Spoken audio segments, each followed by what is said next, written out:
Yesterday, I had a very unique opportunity I wanted to share with you. I was able to go to a wedding as a guest. Now, why is this unique? Well, if we're a DJ, and I've been a DJ since I was 13, every wedding you've gone to since then, people have asked you to DJ it. So you do, and you know your place, and it's cool. But this time it was Blanca's nephew, and he didn't know I was a DJ, and even if he did, he'd probably heard through the family somewhere that I had a stroke, and figured I didn't do this anymore. And we're not real close with this nephew or this side of the family. But it's family, so we're invited to a wedding, and we go.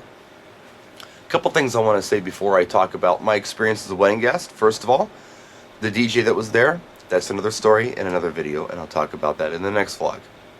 Second of all, I don't like weddings, and I'll tell you why. I don't believe in them. My parents have been married almost 53 years, and for their generation and what they did, it was great. They got married, they had children together, they raised them together, they built a house and a family together, and a life, and they're still doing it, and that's a beautiful thing. But today, everybody already has kids, they're not building any families, they're just joining families together, and, most of the time, they split up anyway. So they don't mean much to me. And I don't like all the pageantry in the weddings, and I don't like all the frustration and the freaking out the brides and the bridesmaids do and the moms do. I do weddings, a lot of them, as a DJ, but that's just because I like playing for wedding guests. The wedding itself, I don't get excited about it at all, because I'm a straight man, and that's just how we are. Guys don't want to get married anyway. They just surrender, I think. But anyway, I regress. Now, I had to do a lot of footwork on Saturday to make this happen, because my daughter decided to come and stay with me, which she does a lot of weekends. And a lot of times I'll go out and I'll buy her nice clothes, and then they'll end up at her mom's house and I never see them again. So I had to go get my daughter a nice outfit. Shoes, skirt, top, the whole 9 yards. Blanca needed shoes. Blanca's son needed shoes and a haircut.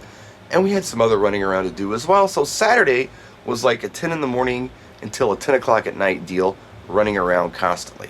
And that's exhausting. So that brings us up to the morning of the wedding. We have to get up early because we all have to shower. There's 5 of us in the house at this point. Not only do we have to do that, but I've got the big Suburban, and a lot of Blanca's relatives don't drive, so I have to go pick them all up because I've got the big Magic school bus. And then we go to the wedding itself. Wedding's supposed to start at noon, and we're there at about 10 till. And there's hardly anybody there. Everybody's running late, and the wedding doesn't kick off until about 20 after 12. But the cool part is, it was over by 12:59. From the time they started walking down the aisle to I do, it was 9 minutes. Beautiful. If I were ever to be dumb enough to get married, I wouldn't want a 9-minute long wedding ceremony. That's the way it's done. I have been a DJ at wedding ceremonies before, and the thing lasts forever. They got to talk about Jesus. They got to light candles. They got to sing a song. They got to do a poem. They got to do vows. They got to talk about Jesus some more. It just goes on and on and on. Guys don't enjoy this. I don't enjoy this. So quick in and out, I love it. I love that part. The part I didn't love was nothing else was happening until 4 o'clock. So we were lucky enough to be probably about 10-15 minutes away from where the wedding reception is being held. We live here. We're not flying in from out of town. This is our home. So if we have 3.5 hours to kill, we can go home. Sure, we got to keep the dog hair off our nice clothes for that long, but we can still go home. We can use the lint brush and go back. Not everybody's that lucky, but it really does kill your day. You've got 3.5 hours to do nothing. You can't really get involved with the project. It's just kind of it's a dead zone time. You can't do anything. But we got through it. We sat around, we talked, we played on our iPads, our laptops, whatever we had. And then we went back at 4 o'clock for the actual wedding reception. I think I mentioned there was another DJ there, and I think I also mentioned that's going to be another video. So, as a guest, I'm sitting at my table, I'm waiting for my meal, which takes an hour and a half to get to me. Meal ran late too. The DJ is playing the most slow Nat King Cole music you can imagine.